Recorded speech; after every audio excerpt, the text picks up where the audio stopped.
Hi, my name is Jennifer Smith Parker, Director of Insights at Biospace, and you're listening to Denatured. In this episode, you'll hear from Ester Sklarsky, Principal at Sound Bioventures, and João Ribas, Partner at Novo Holdings Seed Investments. In this episode, we explore the diverging trajectories of Nordic biotech and what it will take for the region, including Norway and Finland, to compete more cohesively on the global stage.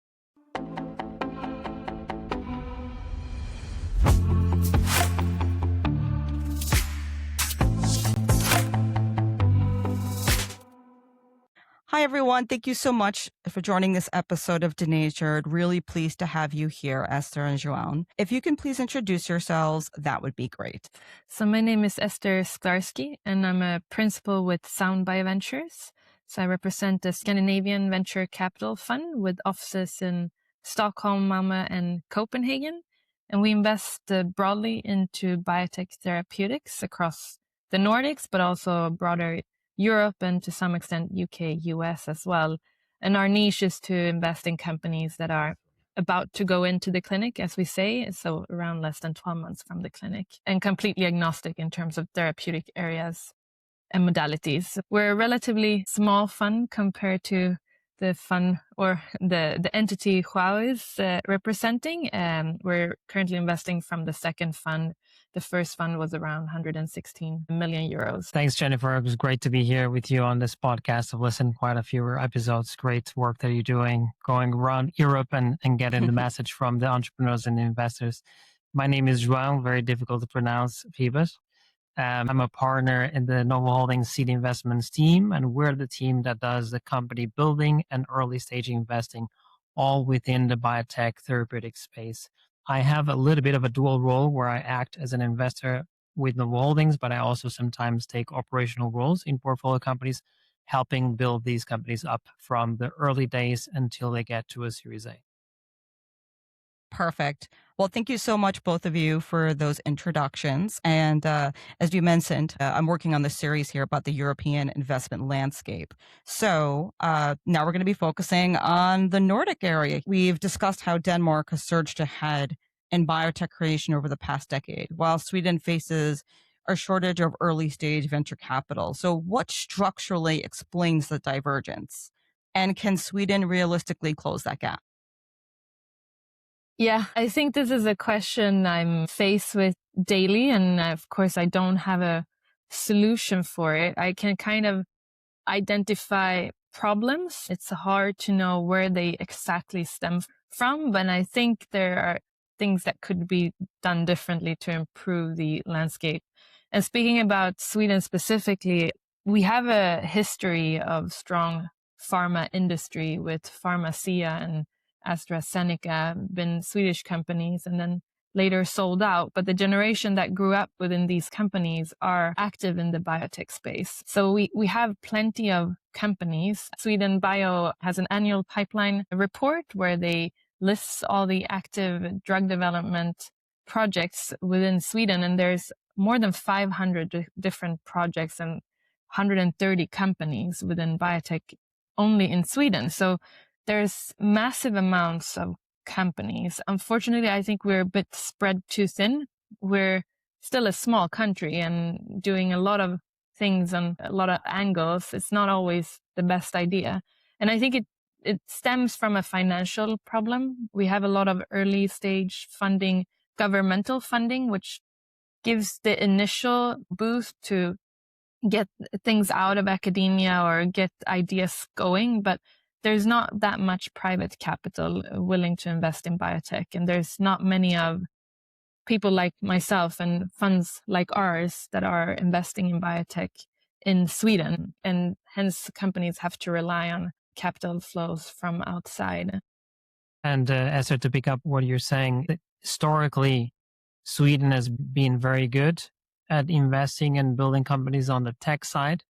And I think Denmark has had that mindset on the biopharma side. So several large pharma companies that had a specific foundation model that maybe allow them to keep them in Denmark rather than what happened in Sweden. So that could be one aspect. And I think there's several key ingredients that allow the ecosystem here in Denmark to be flourishing. And it's thinking about the key ingredients needed to build successful companies, from the talent side, the people, to the novel science, to the capital allocation. I think we've done a good job here strengthening all these key three things. So on the people side, we've had talent that's been maturing, people that have been through the first, second companies and now on the third companies that they built, just because there's been in the past 10 years a lot of startup companies being formed. Some of them fail. It's just the name of the game in biotech. And then these people are rotating, learning, and growing. We also have a lot of people that are in the big pharma, medium-sized biopharma, CROs here in the Nordics that then go into these biotech companies and bring that knowledge. So on the talent side, I think it's getting better and better. Of course, still gaps towards some other places in Europe and in the US. Then from a government perspective, from foundation perspective, there's been continued investment in novel academic science. So we see more and more initiatives being funded, great science coming out of Denmark. So that's the funnel of anything that you want to do from a company standpoint, is financing that early academic research. And then finally, of course, us Novo Holdings have had a strong role to play on the capital side. And we have done so in the past 10 years and more. We'll continue to do so. And we've also helped strengthen the landscape of investors within the Nordic ecosystem to try to bring some more of that capital to finance the early innovation that we're seeing here. So I think those have been the ingredients that have made Denmark go a little bit more ahead of Sweden. But I do realize that Sweden has a lot of history, as you mentioned, from AstraZeneca and others. And oftentimes I consider the two countries almost kind of the same hub, because physically they are so close to each other, specifically in the southern part of Sweden, that to me, they could be almost kind of the one hub with two different countries. I agree. I mean, sometimes you forget Sweden is a very tall country, geographically very spread out. I mean, if you would put Sweden on a European map, it would go from north of Germany down to Rome. So geographically, we're a huge country. Even though we're only 10 million people, the regions are quite separated, which is to some degree unfortunate. And we have a strong ecosystem in the south of Sweden with Lund and Lund University. And together with Copenhagen, it's sometimes referred to as the Medicon Valley or Village Valley. So there is a strong collaboration. Of course, plenty of, especially Swedes with the salaries being higher in Denmark, go to Denmark and work and still live in Sweden. Stockholm region with Karolinska Institute and Uppsala and Gothenburg, I still feel are quite separated from the collaboration we see with the southern parts of Sweden, with Denmark. And even if it's only a 50-minute flight, it tends to feel like there is, geographical barrier to some degree. So there's still room to improve, I think, the collaboration between the countries. And of course, you shouldn't forget there's two other, or if we speak about Nordic, we also have Iceland, 3 other countries included in the Nordics. And many times we do end up speaking, of course, I'm based in Stockholm, so it's easy for me to speak about the Swedish perspective, and I work with Danes, and João, you're in Copenhagen. But there are some things happening in Norway and Finland, but those are definitely smaller countries. When we speak about biotech, Norway has the largest sovereign wealth fund in the world, and ridiculously, it's not allowed to invest in Norway. So the money has to be invested elsewhere. That's fascinating. So it doesn't help Norwegian entrepreneurs. And they also have a lot of weird tax barriers. So wealth tax. So you're taxed on unrealized gains. So if you're an entrepreneur owning shares in a company valued at 300 million, you get taxed on that value. And of course, that makes it difficult for entrepreneurs. And there's also added tax now, I think, when you transfer companies from Norway to another country, where you have to pay 30% in tax on unrealized gains. So Norway has made it quite difficult, I would say, to start companies. And they also don't have the same legacy, I would say, that Sweden and Denmark has with pharma. The one thing they are strong in is radio pharma. Of course, Bayer bought Algeta, and there's still a part of that left in Norway. And they're building somewhat of a cluster around radiopharmacy. Actithera got financed earlier this year, end of last year, for their development of covalent radiopharmaceutical products. So they are building somewhat of a cluster around the radiopharma background and history and talent they have there. So it's kind of a micro cluster, you can call. Finland has been strong in other aspects. With Nokia, they have a lot of engineers, so medtech is something they're strong in, and also manufacturing. But the only real pharma company they have is Orion. So there are attempts, but they're still very, very early stage to kind of create biotech clusters in Finland. And Ester, if I may add here, because of the geographical proximity and cultural proximity of all these different Nordic countries, I think we have an opportunity in the Nordics to lead the way, to show what an effective model for cooperation within the region could look like, because we know that at a broader European level, things will take time to move because there's many different cultures and opinions and whatnot. I think here we could model how we could work things out. We could be fast decision makers, think about what are the key hubs that we have in the different countries, to not try to duplicate every single capability in each one individually, but coming together so we can move fast forward and show the rest of the world that, at least in some places in Europe, decisions can be made quickly, things can move faster. I wanted to ask you about the powerhouse aspect. Now, when we had our first conversation, Ester, you had particularly mentioned the importance of Novo Nordisk. So I'm just curious to speak about that more to our audience, and how decisive has the Novo Nordisk Foundation and Bioinnovation Institute been in shaping Denmark's biotech pipeline? And is that model replicable elsewhere in Europe, or is that a uniquely Danish phenomenon? Maybe, João, it's definitely a question for you. You sit right within that cluster. Exactly, the same building. And I think the foundation model is very unique to the Nordics. I think the implications for Denmark have been great because this way of thinking about the ecosystem has really worked out well. From the foundation funding the early academic research, then spinning out the Bioinnovation Institute as a separate foundation to help translating some of the early academic research into companies, then us, Novo Holdings, and other investors, Lundbeck, Sanson, and the likes, financing those companies and helping building them further. So you can't really think about doing these initiatives without coordinating. And I think the Novo Nordisk Foundation had a great impact doing that.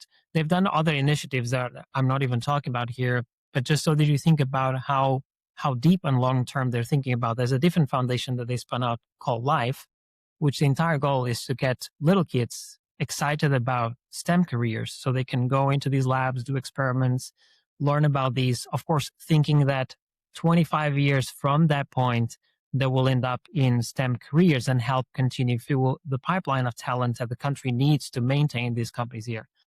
So having that foundation ownership allowed them to have a deep impact in the ecosystem by thinking really long-term about these things, and then being able to concentrate all of these initiatives in a relatively small footprint. It's a small country, few people, compared to other countries in Europe. And that has really worked out very well, in my opinion. But I believe it is quite unique to the Nordics. The foundation model has been existing for 100 years or so. I don't think it's easy to replicate, but you can replicate at least how to think about long-term as an ecosystem, but not necessarily like a one individual approach from this company or that company. How do you take a step back, see the big picture, and try to move forward collectively in one direction? Yeah, I think, the Bioinnovation Institute that you mentioned, Jennifer, I was visiting BII, as it's called, back in, I think, 2019, when it was just getting started, and it was a great idea. But of course, you were wondering, are they really going to achieve what they were setting up to achieve? And just 5-6 years down the line, they've created 130 companies. Of course, not all of the companies are going to get funded down the line, but there has really been a pull to identify novel ideas and creating companies. And I think this is the big difference in many situations and instances where we see hubs being created. You expect the professor or researchers to come with their ideas. And of course that happens from time to time, but there also has to be a pull. And then there has to be a system around it with people who can help the companies formalize their scientific discoveries and set them into the context of business idea and creating a company. So BII is working closely with venture investors across Europe and US to give feedback very early to these companies so they know already from the start if this is an idea that would be likely to get funded. I think many times that realization happens too late in the process of venture creation.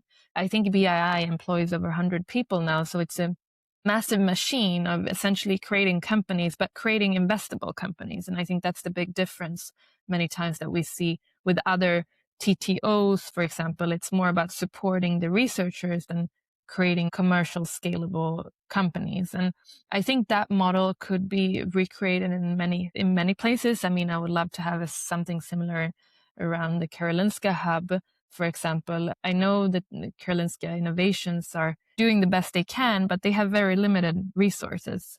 I mean, BII just got funded with 700 million euro plus for the next decade. I think KI Holdings has 1 million or 10 million. I mean, it's not even comparable.